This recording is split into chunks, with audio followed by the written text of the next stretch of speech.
Hello दोस्तों, कैसे हैं आप लोग।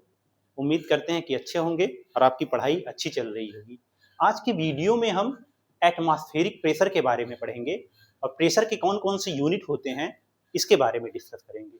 चलिए स्टार्ट करते हैं। प्रेशर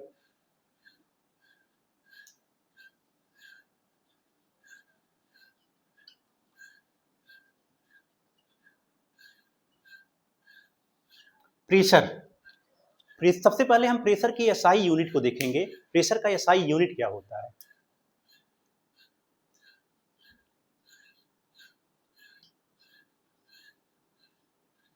तो प्रेशर इक्वल टू क्या होता है, force upon area. Pressure equal to क्या होता है, फोर्स अपॉन एरिया।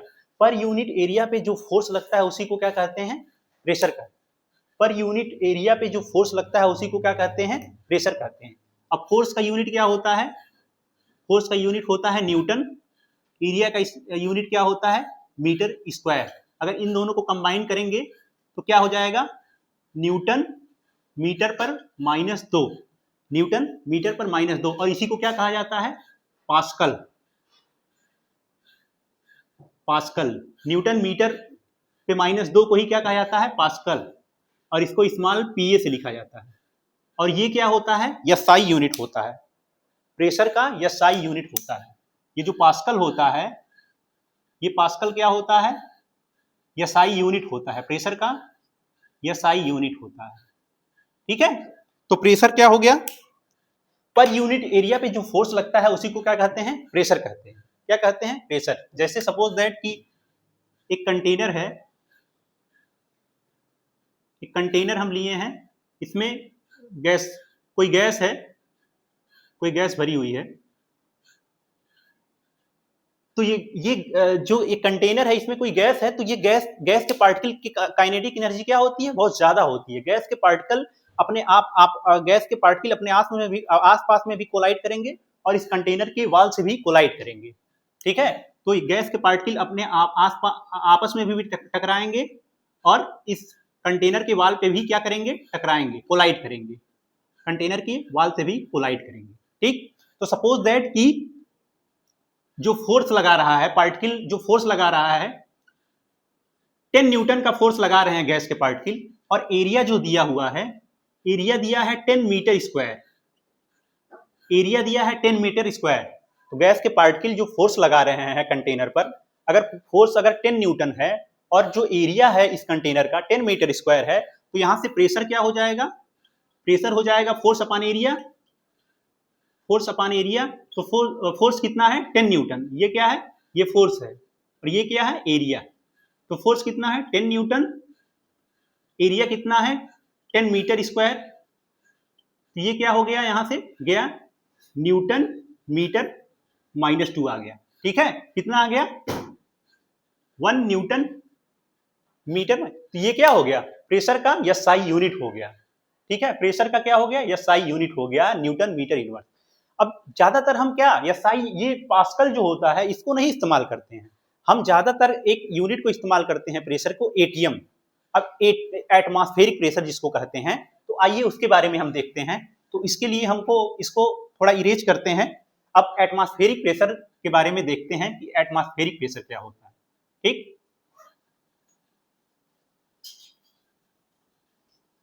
तो प्रेशर के जो ज्यादातर यूनिट यूज होता है वो एटमॉस्फेरिक प्रेशर को यूज किया जाता है। एटमॉस्फेरिक प्रेशर,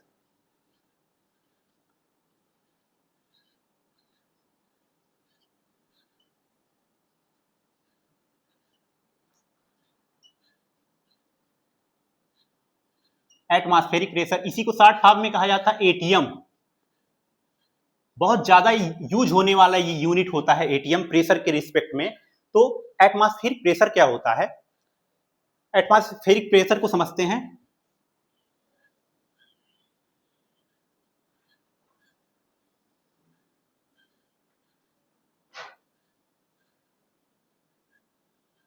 ये एटमॉस्फेरिक प्रेशर क्या होता है, अर्थ के चारों तरफ, अर्थ के चारों तरफ जो ये, अर्थ के चारों तरफ जो गैसेस का जो वायुमंडल होता है उसको क्या कहते हैं, एटमॉस्फियर कहते हैं। अर्थ के चारों तरफ जो गैसों का क्या है, एटमॉस्फियर है, उसी को क्या कहते हैं, एटमॉस्फियर। अब ये जो गैस एटमॉस्फेयर में प्रेजेंट गैस के पार्टिकल होते हैं, जो गैस होते हैं, वो अर्थ पे जो भी ऑब्जेक्ट होगा उसके ऊपर क्या करेंगे, प्रेशर लगाएंगे। एटमॉस्फेयर में जो प्रेजेंट गैसें हैं, अर्थ पर जो भी ऑब्जेक्ट प्रेजेंट होगा उसके ऊपर क्या लगाएंगे, प्रेशर लगाएंगे। इसी प्रेशर को क्या कहा जाएगा, इसी प्रेशर को कहेंगे एटमॉस्फेरिक प्रेशर।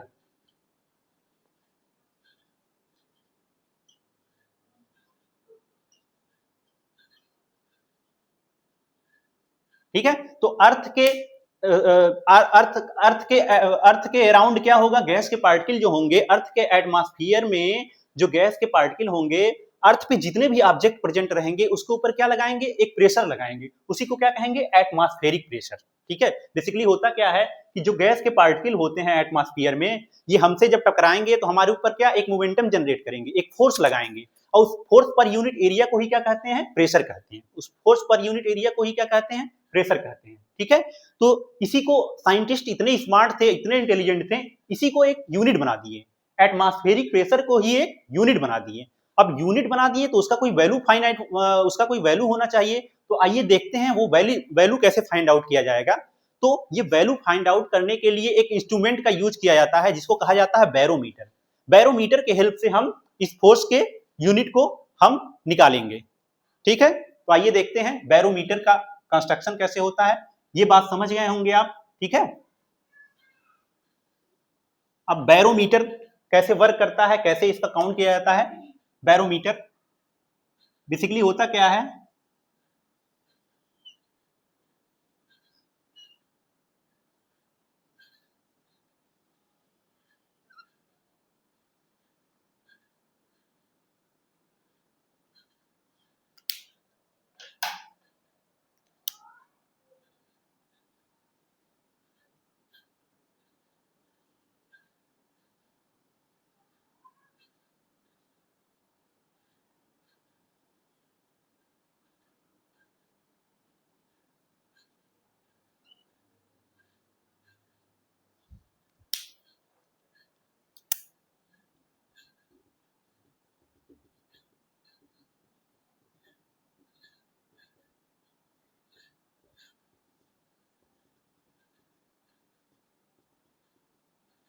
इस इंस्ट्रूमेंट को क्या कहते हैं, बैरोमीटर।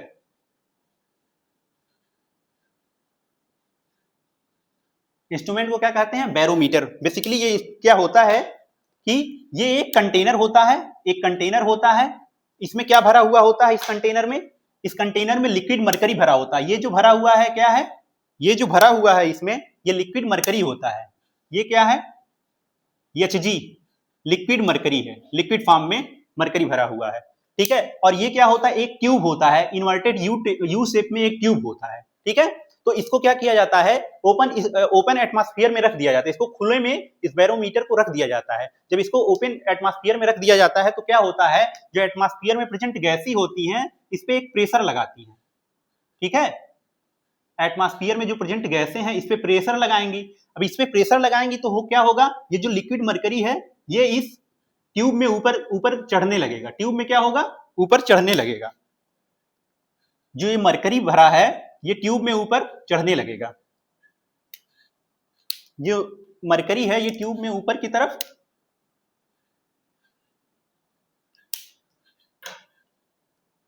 ये मरकरी जो है ट्यूब में ऊपर की तरफ चढ़ने लगेगा। ठीक है, ट्यूब में ऊपर की तरफ चढ़ने लगेगा और एक निश्चित हाइट पे जाके क्या हो जाएगा, मरकरी यहां पे क्या हो जाएगा, मरकरी यहां तक चढ़ेगा, यहां पे जाके रुक जाएगा। अब मरकरी यहां पे जाके रुक गया, इसका मतलब क्या हुआ, इसका मतलब ये हुआ कि ये अपवर्ड फोर्स जो है, जो ऊपर की तरफ लग रहा है फोर्स, अपवर्ड फोर्स है एफ यू, ये डाउनवर्ड फोर्स के क्या हो गया, बराबर हो गया। अब यहाँ पे मरकरी क्या हो रहा, ना ऊपर जा रहा नीचे। इसका मतलब क्या हुआ, ऊपर की तरफ जो फोर्स लग रहा है और नीचे की तरफ जो फोर्स लग रहा है दोनों क्या हो गया, इक्वल हो गया। ऊपर की तरफ जो फोर्स लग रहा है, नीचे की तरफ जो फोर्स लग रहा है, क्या हो गया, इक्वल हो गया। और ये जो प्रेशर लगा रहे हैं गैसें, इसको क्या कहते हैं, एटमॉस्फेरिक प्रेशर। गैसेस का जो प्रेशर लग रहा है इसी को क्या कहते हैं, एटमॉस्फेरिक प्रेशर। ठीक है, तो यहाँ पे मरकरी जाके रुक गया। ठीक है, और यहाँ पे क्या था, यहाँ पे हाइट्स की रीडिंग बनी हुई थी, और यहाँ पे हाइट्स की रीडिंग बनी हुई थी। जो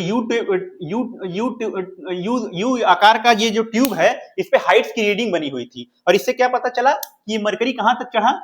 इससे देखा गया कि मरकरी कहां तक चढ़ा, हाइट की रीडिंग हमने पढ़ लिया 76 सेंटीमीटर तक चढ़ा। ठीक है, ये मरकरी कहां तक चढ़ा, 76 सेंटीमीटर तक चढ़ा। यहाँ पे हाइट की रीडिंग बनी हुई थी और हमने देखा कि ये जो मरकरी जो चढ़ा यहाँ तक 76 मीटर तक हमने दिया। तो यहाँ पे मरकरी जाके क्या हुआ, ना ऊपर जा रहा है ना नीचे जा रहा है, यहाँ पे फिक्स हो गया। फिक्स होने का मतलब क्या है, अपवर्ड डायरेक्शन में जो फोर्स है, डाउनवर्ड डायरेक्शन में जो फोर्स है उसके बराबर हो गया। तो यहाँ से क्या हुआ, एफ डाउनवर्ड एफ अपवर्ड, जो एफ डी मतलब डाउनवर्ड डायरेक्शन में फोर्स लग रहा है, एफ यू मतलब अपवर्ड डायरेक्शन में जो फोर्स लग रहा है, दोनों क्या हो गया, इक्वल हो गया, इक्विलिब्रियम का सिचुएशन आ गया। तो एफ डाउनवर्ड एफ अपवर्ड बराबर हो गया।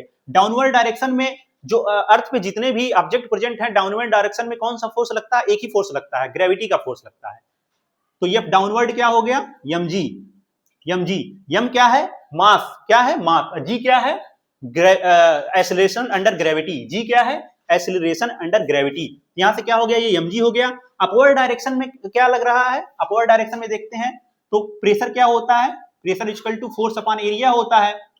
तो यहां से फोर्स क्या हो जाएगा, फोर्स क्या हो जाएगा, प्रेशर इंटू एरिया हो जाएगा। ठीक है, तो यहां से फोर्स क्या हो जाएगा, प्रेशर इंटू एरिया। और अपवर्ड डायरेक्शन में किसकी वजह से फोर्स लग रहा है, इस प्रेशर की वजह से। तो ये क्या हो जाएगा, एटमॉस्फेरिक प्रेशर से, पी मतलब एटमॉस्फेयर ने जो प्रेशर लगाया इंटू एरिया। ठीक है, तो अपवर्ड डायरेक्शन में ये फोर्स लग रहा है और डाउनवर्ड डायरेक्शन में ग्रेविटी अंडर द एक्सेलरेशन का फोर्स लग रहा है। ये दोनों इक्वल हो गए, इसी वजह से ये जो मरकरी है, मरकरी ऊपर नहीं चढ़ा। ठीक है, और जहां तक चढ़ा इसकी रीडिंग को हमने देख लिया, 76 सेंटीमीटर तक मरकरी चढ़ा। ठीक है, अब यहां से हम क्या करते हैं, यहां से एक रिलेशन होता है rho equal to M by V, घनत्व इक्वल टू क्या होता है, द्रव्यमान बटे आयतन। तो यहां से यम क्या हो गया, यम क्या हो गया, M equal to rho into V. M, तो इस वैल्यू को यहां पे पुट करते हैं, रो वी जी।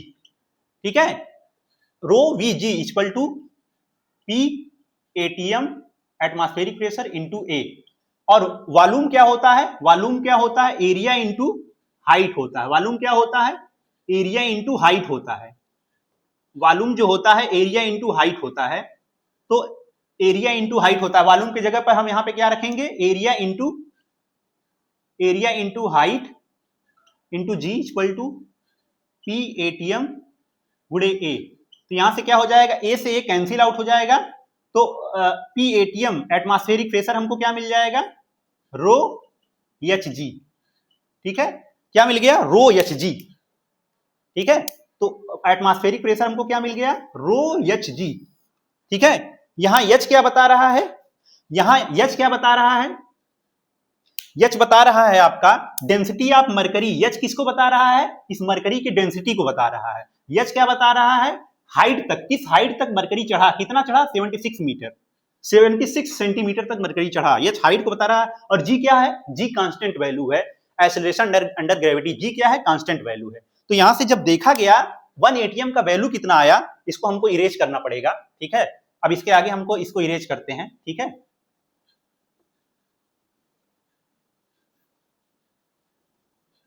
इसको भी इरेज कर देते हैं। ठीक है, ये समझ में आ गया आप लोगों को डायग्राम। देखिए हुआ क्या है कि एक कंटेनर है, इसमें हमने मरकरी लिक्विड डाला हुआ है और यहाँ पे इन्वर्टेड यू शेप में क्या है, एक ट्यूब लगा हुआ है। ठीक है, जैसे ही एटमॉस्फेयर में प्रेजेंट गैसें ने ये ओपन रखा हुआ है, खुले ओपन स्फीयर में रखा हुआ है, जैसे इस पे प्रेशर लगाया गैसों ने, मरकरी क्या हुआ, ऊपर चढ़ने लगा। मरकरी ऊपर चढ़ने लगा और एक फिक्स पॉइंट पे जाके क्या हुआ, मरकरी रुक गया। मरकरी रुक गया, इसका मतलब क्या हुआ, ना ऊपर जा रहा मरकरी अब, ना नीचे आ रहा। मतलब अपवर्ड डायरेक्शन में जो फोर्स लग रहा है, डाउनवर्ड डायरेक्शन में जो फोर्स लग रहा है, दोनों क्या हो गया, इक्वल हो गया, इक्विलिब्रियम का सिचुएशन आ गया।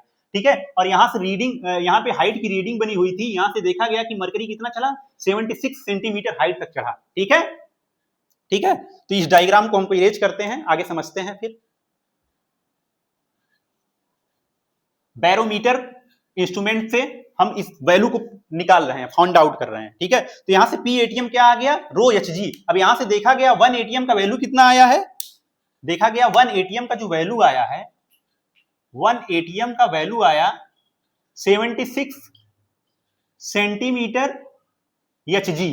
कितना आया, 76 सेंटीमीटर एच जी, कितना आया, ठीक है। और 76 मीटर क्या बता रहा, हाइट को बता रहा, किसको बता रहा, यच को, इस यच को बता रहा, 76 मीटर 76 सेंटीमीटर इस यच के वैल्यू को बता रहा है, ठीक है। और एच जी क्या है, जो लिक्विड हम डाले हैं मरकरी उसकी क्या है, डेंसिटी है। एच जी क्या है, एच जी क्या है, जो लिक्विड मरकरी डाला गया है वो है। जी क्या है, जी तो कांस्टेंट वैल्यू है, ठीक है, वो फिक्स वैल्यू है। इसका ग्रेविटी अंडर एक्सीलरेशन कितना होता है, 9.8 मीटर पर सेकंड स्क्वायर। तो रो क्या बता रहा है, जो लिक्विड हमने डाला है एच जी, उसकी डेंसिटी को बता रहा है। एच क्या बता रहा है, हाइट को बता रहा है, कितना हाइट चढ़ा मरकरी, 76 सेंटीमीटर चला। और जी क्या है, एक कांस्टेंट वैल्यू है, फिक्स वैल्यू है, ठीक है। तो 1 एटीएम 76 सेंटीमीटर एच जी, ठीक है, आ गया।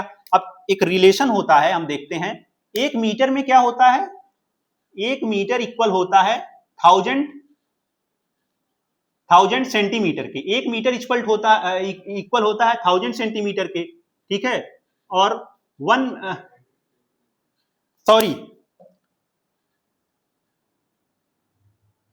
मीटर जो होता है 100 सेंटीमीटर होता है, और 1 मीटर इक्वल टू क्या होता है, 1000 मिलीमीटर के होता है, 1000 मिलीमीटर के होता है, ठीक है। 1 मीटर किसके इक्वल होता है, 100 सेंटीमीटर, और 1 मीटर ही किसके इक्वल होता है मिलीमीटर में, 1000 मिलीमीटर। अगर इन दोनों को कंपेयर करें, सेंटीमीटर और मिलीमीटर को, 100 सेंटीमीटर इक्वल टू 1000 मिलीमीटर, तो यहां से ये गया दो वैल्यू गया। 1 सेंटीमीटर किसके इक्वल आ जाएगा, 10 मिलीमीटर के। 1 सेंटीमीटर किसके इक्वल आ गया, 10 मिलीमीटर के। 1 सेंटीमीटर किसके इक्वल आ गया, 10 मिलीमीटर के। तो इस सेंटीमीटर की जगह पर हम इस वैल्यू को पुट करते हैं, ठीक है। सेंटीमीटर की जगह 1 सेंटीमीटर की जगह पर इस वैल्यू को जब पुट करेंगे तो 1 सेंटीमीटर में कितने मिलीमीटर है, 10 मिलीमीटर। तो ये कितना आ जाएगा, 76 millimetre H G, 760 millimetre H G आ गया ये वैल्यू, ठीक है। अब मिलीमीटर एच जी को ही क्या कहा जाता है, इस मिलीमीटर एच जी को ही हम कहते हैं टार। क्या कहते हैं, टार, ठीक है। 760 मिलीमीटर एच जी आ गया। इस मिलीमीटर एच जी को क्या कहते हैं, टार कहते हैं, ठीक है, टार कहते हैं। तो यहां से क्या आ गया, 1 एटीएम इक्वल टू आ गया 760 टार आ गया, ठीक है। तो यहां से हमने देखा कि प्रेशर का जो हमने यूनिट निकाला मिलीमीटर एचजी में इतना आ गया और टार में इतना आ गया। अब जो एसआई यूनिट होता है प्रेशर का, पास्कल, उसके टर्म में देखते हैं कि एटीएम और 1 एटीएम में कितने पास्कल होते हैं। तो 1 एटीएम में कितने पास्कल होते हैं, इसके लिए आपको एक वैल्यू मतलब लर्न करना पड़ेगा। एक वैल्यू 1 एटीएम इक्वल टू होता है 101,325 पास्कल, 101,325 पास्कल। एक एटीएम में 101,325 पास्कल होता है। ये वैल्यू आप इसको आप लर्न कर लीजिए, ठीक है। अब इसको हम ऐसे भी लिख सकते हैं, 1 एटीएम इक्वल टू क्या हो जाएगा, 1 atm equal to 101 into 325 kilo pascal, ये भी तो लिख सकते हैं। 101.325 किलो पास्कल भी लिख सकते हैं। किलो मतलब क्या होता है, किलो 10 टू द पावर 3 को रिप्रेजेंट करता है। तो यहां से हमने ये लिख दिया, ठीक है। 1 एटीएम में 101.325 किलो पास्कल होते हैं। अब इसको ऐसे भी हम लिख सकते हैं, 1 atm equal to 1.01325 into 10 to the power 5 pascal, ये भी लिख सकते हैं, ठीक है। 1.01325 into 10 to the power 5 pascal, ये भी लिख सकते हैं, ठीक है। और इसको क्या कहते हैं, 10 टू द पावर जो 5 पास्कल होता है, इसी को क्या कहा जाता है, 1 बार कहा जाता है। 10 टू द पावर 5 पास्कल जो होता है, इसको 1 बार कहते हैं। 10 to the power 1 bar equal to होता है 10 टू द पावर 5 पास्कल। एक बार में 10 टू द पावर 5 पास्कल होते हैं, एक बार में 10 टू द पावर 5 पास्कल होते हैं। तो इसको क्या लिख सकते हैं हम, 1 एटीएम इक्वल टू 1.01325 बार। यहां से ये रिलेशन आ गया, एक एटीएम में इतने बार हो गए, ठीक है, बार और पास्कल का रिलेशन आ गया, ठीक है। तो 1 बार की जगह पर हमने इस वैल्यू को लिख दिया, 10⁵ पास्कल की जगह पर हमने 1 बार को लिख दिया, तो ये रिलेशन आ गया। ठीक, तो ये हो गया 1 एटीएम में इतने क्या हो गए, बार हो गए। तो ये हो गया आपका प्रेशर का यूनिट कन्वर्जन भी हम देख लिए, और एटमॉस्फेरिक प्रेशर क्या होता है इसको भी देख लिए। ठीक है, अगर ये लेक्चर आपको पसंद आया हो तो प्लीज इसको लाइक करें, सब्सक्राइब करें एंड शेयर करें। Thank you very much.